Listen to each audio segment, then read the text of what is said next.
Pro Group Management. Workers' comp that works for you.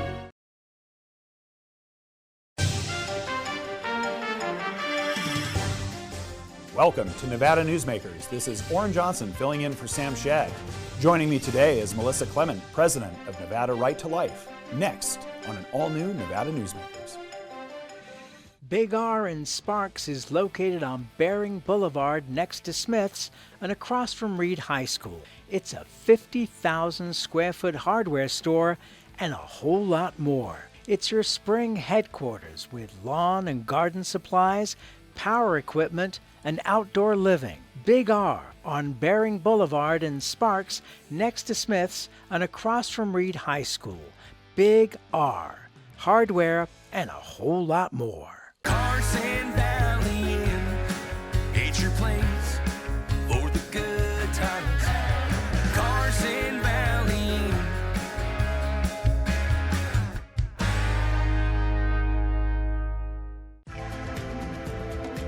Save money and take transit.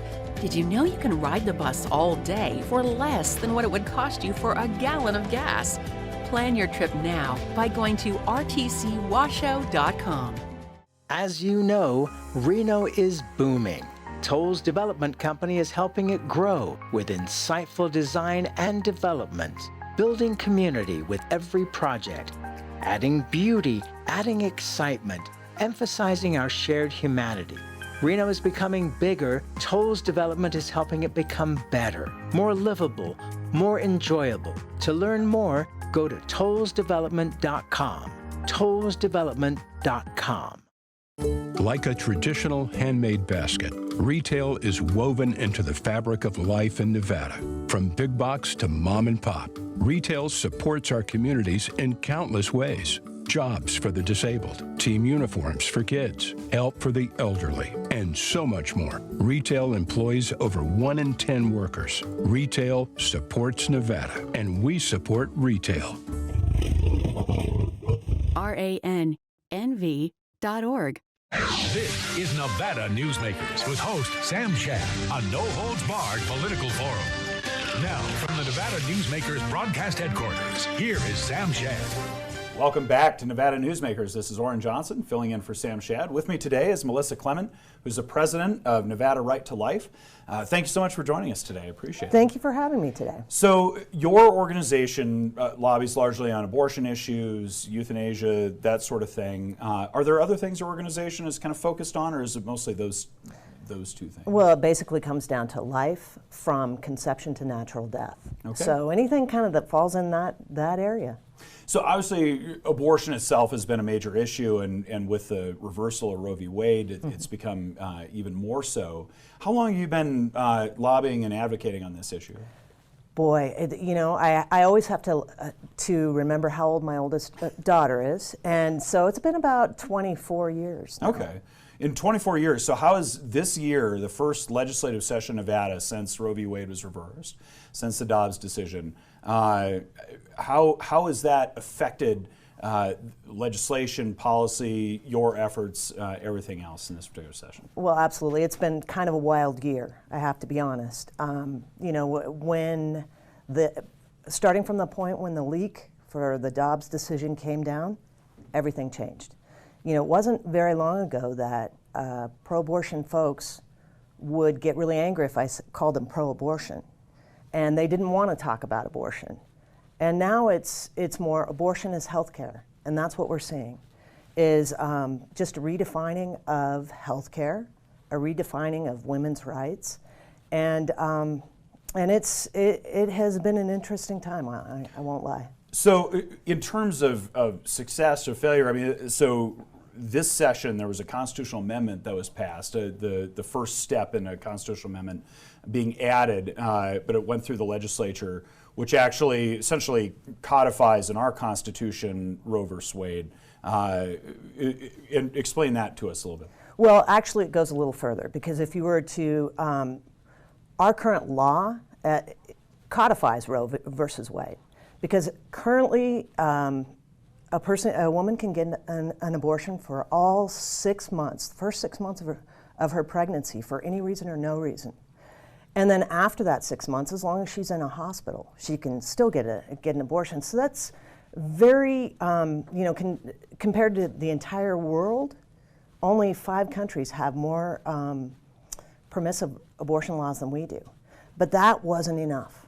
And so Democrats basically said that we need to have abortion for all 9 months, for any reason at all. We need to make sure that there aren't any requirements, there aren't any safety regulations, nothing. And that is what the abortion amendment that they're proposing does. So does the amendment, and I haven't read it, so Sure I don't know, does it actually prevent any any safety regulations, anything else like that? What's the level there? Well, so what it does is it creates abortion itself as a fundamental right. And so that puts it up along this, on the same plateau as freedom of speech or freedom of religion or anything like that. So it's a very high standard that a law has to prove that it's not harming a woman by not allowing her to get an abortion. Do you expect that ultimately that's going to be added to the state constitution? Well, I certainly worry because, over the last year there have been a lot of questions on the ballots across the nation, and some of which were very extreme. And for whatever reason, people voted for them. Now, I don't think that people generally believe, I would say a majority of people believe that abortion should be limited to, a very small, like maybe the first 3 months of pregnancy. If you ask somebody, just the general Joe on the street, they're going to say, yeah, I think anything past 3 months, anything past when a child an unborn child can feel pain. Well, and there's a kind of famous, third. Right. Most people support abortion access in the first 3 months of pregnancy. Most people want a lot of limitations in the second 3 months, and most people are opposed to it generally in the last 3 months, although those numbers shift around. And I think there's probably been a lot of churn in the last, especially since the Dobbs decision and everything else. Is that shifting kind of cultural landscape? How are you seeing that, and how does that factor into your advocacy? Well, it's interesting, and especially with the abortion amendment. They, if I can just read, what they're trying to protect as a reproductive health care right is prenatal care, childbirth, postpartum care, birth control, vasectomy, tubal ligation, abortion care, management of a miscarriage, and infertility care. There's absolutely, everyone agrees with almost 100% of that. But when you throw abortion into the middle of that, suddenly we're talking about, Orrin, you shouldn't be able to get a vasectomy. And that's what they'll say. But really, most people think it should be that an abortion, number one, it's 2 lives. It's a human rights issue between 2 distinct individuals, 2 DNAs, two people. Well, and there's obviously always the moral issues and the things that we all kind of wrestle with, I think. But then there's also the raw political issues of it. Sure. And generally speaking, it used to be a very, and I think maybe still is, fairly partisan. Republicans are against abortion, Democrats against it. Although actually, back in the day, I think that was less true. But here you had Governor Lombardo signed SB 131, which essentially protected people who were coming in from out of state who wanted to get an abortion here, who could not in their home states, or it might have been outlawed post-Dobbs. What were your thoughts on that in terms of how that relates to the political landscape? Sure thing. Well, and it's good that you used the word political landscape, because SB 131 was nothing but a political clickbait for scaring women. Nevada Right to Life, pro-lifers in general, nobody wants to throw a woman in jail for getting an abortion. We see the woman as the second victim. In fact, over 60% of women who get an abortion felt that they were coerced by somebody. And so Sisolak had this executive order right after Dobbs so that he could use it as a campaign, campaign battering ram, basically, on our Republicans. It wasn't true, but yet countless ads were run against Republicans. Wait, you mean there's things that weren't true in political ads? I know. Shocked, I tell you. All right, well, we're going to take a minute to recover from that shock, and we'll be right back. Pro Group Management specializes in providing industries with the necessary components to satisfy and exceed workers' comp requirements. Every business has unique needs and specific regulations. Pro Group Management stays ahead of the curve, providing up-to-date services to keep your industry in top form. Discover how we simplify your tasks, improve efficiency, and reduce expense to keep you moving in a positive direction. Pro Group Management, workers' comp that works for you. Early in the morning or throughout the night, professional truck drivers are on the job, serving you, safely moving freight that's crucial to our economy. From the oldest industries to our newest innovators, from the exotic to the everyday, trucks are everywhere, moving everything. Never afraid to embrace a future that makes Nevada and our nation stronger. Trucking moves America forward. The casino industry drove Nevada's economy for decades. By the 1990s, however, the state's sole industry was in sharp decline. Many were losing their homes, many were leaving the state. Is Reno on track to be the Detroit of the West? Was an October 2010 Reno Gazette-Journal headline. Nevada knew it was time for a change and a time to diversify.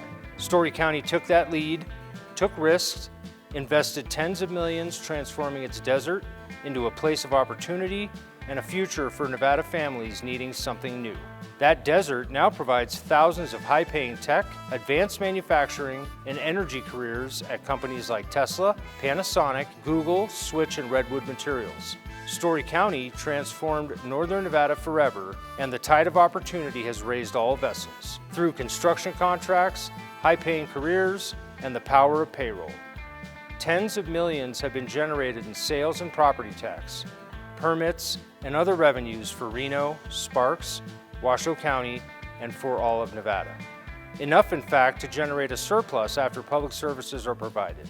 And best of all, a sustainable economic climate has been created, enabling our children to stay in Nevada and live prosperous lives in their home state. Story County, improving Northern Nevada one industry at a time.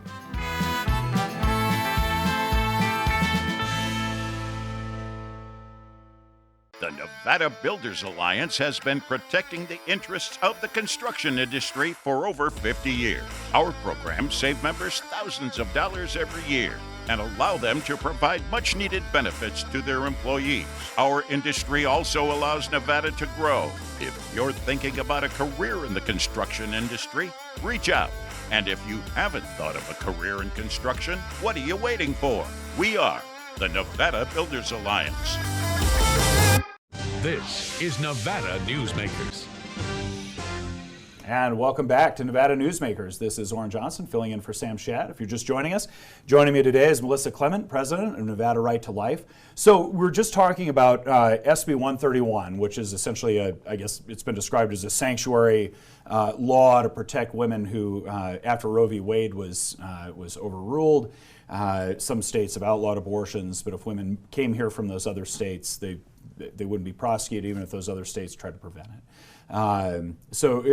Give me some additional thoughts on that particular piece of legislation. Absolutely. Like I was saying, we don't want to throw women in jail for getting an abortion.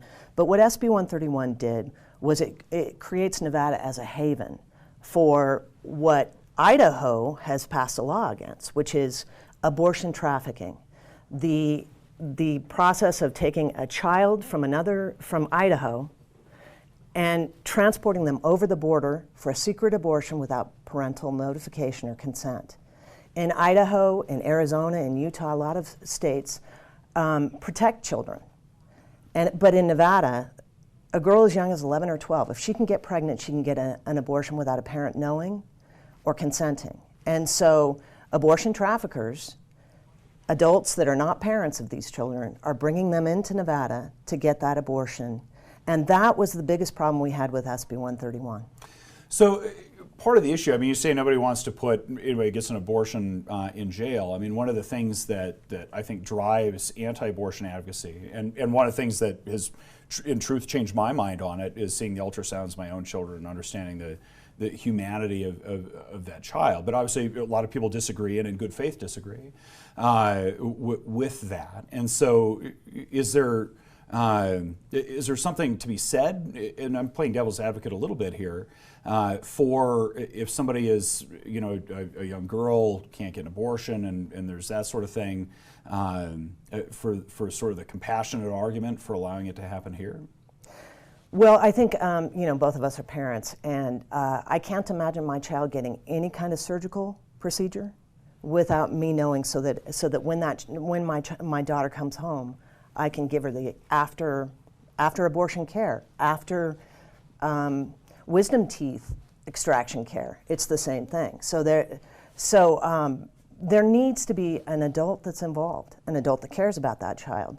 Now, certainly there are situations where a child has an abusive parent or there's abuse there. Well, that's why why there is a judicial bypass, because then there is a set of eyes, adult eyes, that care about that child. Is it fair to say that sort of the all or nothing position of Idaho has almost driven an all or nothing position in Nevada? Is there room for compromise between those two to get kind of better legislation in the end, or move it further the way you would like the law to go? Well, that's a fair point, and I think that's the thing. The key with legislating these kinds of things, you have to get everybody at the table, and you got to work it out. We've not seen an opportunity to actually have the unborn have their day in court, have somebody advocating for them, and I'm an absolutist when it comes to parents' rights. I'm also, I'm pretty close to an absolutist. I am an absolutist on the value of every single life. But I also realize it's going to take a lot of education to get most people there. And what we have created in Nevada is a situation where it's not abortion rights, it's abortion mandates.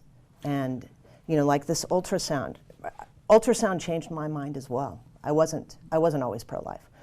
And yet pro-abortion folks and those in Carson City will do everything to make sure that woman doesn't have the opportunity to view an ultrasound. Well, and kind of along the lines of the politics of it, you talk about yourself as an absolutist, and to me that's really the only logically consistent position, but it makes a lot of people uncomfortable, and fairly so. Mm-hmm. And I think in the past, a lot of the abortion debate has come from a very kind of religious, thou shalt not do it, just period, because I said so, which turned me off to those arguments for years.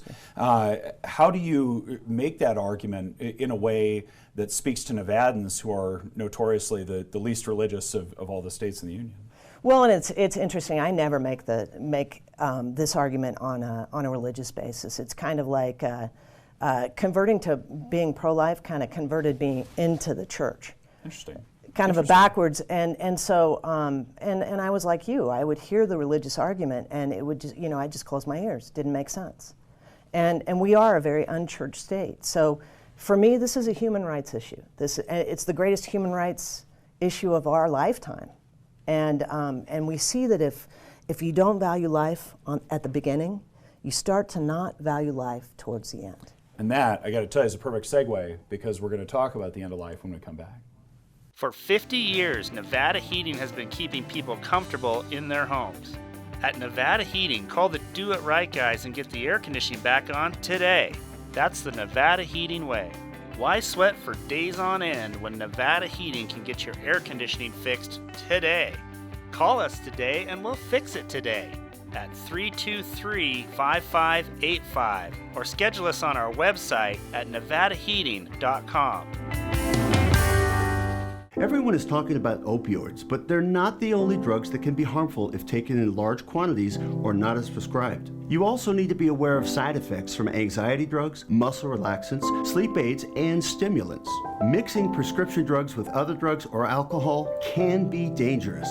If you take an Ambien with a glass of wine, it may be enough to stop you from breathing. Prescribed drugs can be just as dangerous as illegal drugs. Take medications only as directed. Southwest Specialties has been making the homes and businesses of Nevada beautiful for more than 20 years. Their experienced designers and craftsmen create the walkways, backyards, water features, and a variety of outdoor cooking areas that add curb appeal and value to your investment. Call today or visit them at their website and see how they can make your outdoor spaces special. Southwest Specialties, creative, distinctive, beautiful. Hi, I'm Renee Summer, our digital news anchor here at 7 at 7. Watch our streaming nonstop newscast immediately with your mobile phone. 7 at 7 is the new way for you to get every bit of local news you need in just 7 minutes. Breaking news, local neighborhood news, weather, and sports are just a click away. Reporters bring you all of what's happening in the Valley. From Roku, Amazon Fire, Apple TV, YouTube, and more. Get every bit of local news you need from the RJ and LVRJ.com. This is Nevada Newsmakers. And welcome back to Nevada Newsmakers. This is Orrin Johnson filling in for Sam Shad. If you're just joining us, with me today is Melissa Clement, who's the president of Nevada Right to Life. So we've been talking about abortion, but the other major advocacy area of your organization is assisted suicide or death with dignity or physician-aided dying, or there's a lot of ways to describe it, each of which has its own spin on it. But in this case, the legislature passed a bill that was SB 239 to legalize physician-assisted suicide. And Governor Lombardo vetoed that bill kind of very famously. It made a lot of national news outlets. And talk to us a little bit about your advocacy there, your position on it, and why it is that grown adults should not necessarily have that decision to terminate their own life at the end. Well, that's a great question, and I'm glad we're going to start with that, because one of the most difficult things about assisted suicide and the conversation about it is we've all gone through a painful journey with a parent or with a loved one at the end of life. And what assisted suicide is not what a lot of people think it is. Now, if I've got cancer, I'm terminal, I have the ability at any point to say, I'm done with trying to fight this. I don't want to take these treatments. I want to just naturally die. That's fine. And we live in a time when we have pain management, we have palliative care, and we've got hospice, which are exactly for that walk at the end of life. What assisted suicide does, though, is it involves somebody else. The person who you as a patient should be able to trust, the doctor. And it takes a doctor whose main mission is to heal, and it puts another option, if you will, which is to kill, to prescribe a terminal cocktail of drugs that will hopefully kill the person. I mean, sadly, it doesn't always completely kill the person. I mean, I know that sounds wrong, but in doing so, what happens? We see this in Oregon. We've seen this in the Netherlands. We actually know what happens at this point because it's been 25 years that we've had this in other places. The right to die becomes the duty to die.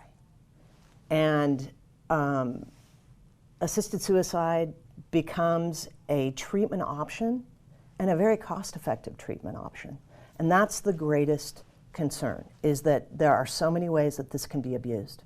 So explain some of it, and you mentioned the Netherlands, you mentioned Oregon, Canada. They're actively in a single-payer system where, exactly right, the budgets are eased when somebody elects to self-terminate, I guess, for, there's all the euphemisms.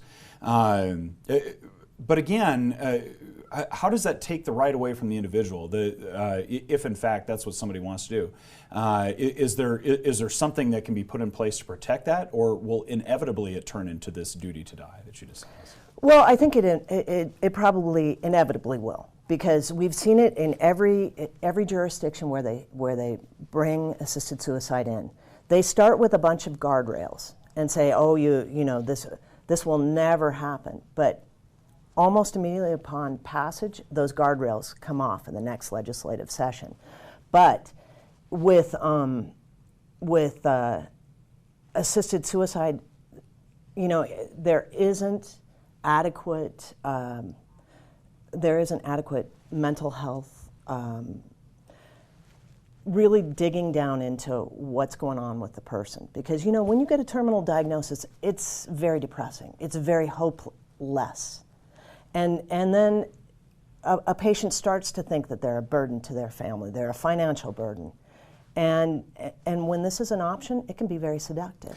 But isn't that overly paternalistic? And again, I struggle with this. I don't know the answer to it. But the bottom line is what you're saying is that, hey, 80-year-old man who's lived a full life and now has cancer and doesn't want to be a burden on his family anymore, you're not smart enough to make the right decision. And so at some point, how do you I guess rectify that in your own mind with this human rights position that you have, that every person has a right to make these choices? Well, absolutely, and everybody does. Where it becomes a problem, like I said, is when you involve a medical professional, and when you don't provide adequate safeguards to make sure that a relative, you know, a grandson who's looking at grandma's house and saying, you know, really, I'd like to get a hold of this, protect that person. I mean, these laws in general, but especially in Nevada, don't provide those kinds of safeguards. There isn't a doctor there when the patient takes the medication, so we don't know if like I said, the grandson is dosing grandma. Fair enough. And unfortunately, we're out of time, so that's where we're going to have to leave it. But thank you so much for joining us today. It's been a great conversation. Thank you so much, Orrin. And we'll be right back. Brian Culpa Photography was born in the rolling hills of Massachusetts, and now he can help you experience the stunning beauty of Nevada in a whole new way through the power of flight. Flying has always been a passion for Brian, and at Brian Culpa Photography, he can make your imagination soar. Brian has the creative mind and tools to tell your unique story. Experience the bird's eye view at brianculpaphotography.com. Imagine a magical garden that feeds Carson City's hungry and homeless, teaches our high school students agriculture, creates hanging floral displays to beautify downtown, and yet charges nothing. It's not magic. It's the Greenhouse Project. It's real, it's growing, and it needs your help. Go online to carsоncitygreenhouse.org so together we can grow it forward.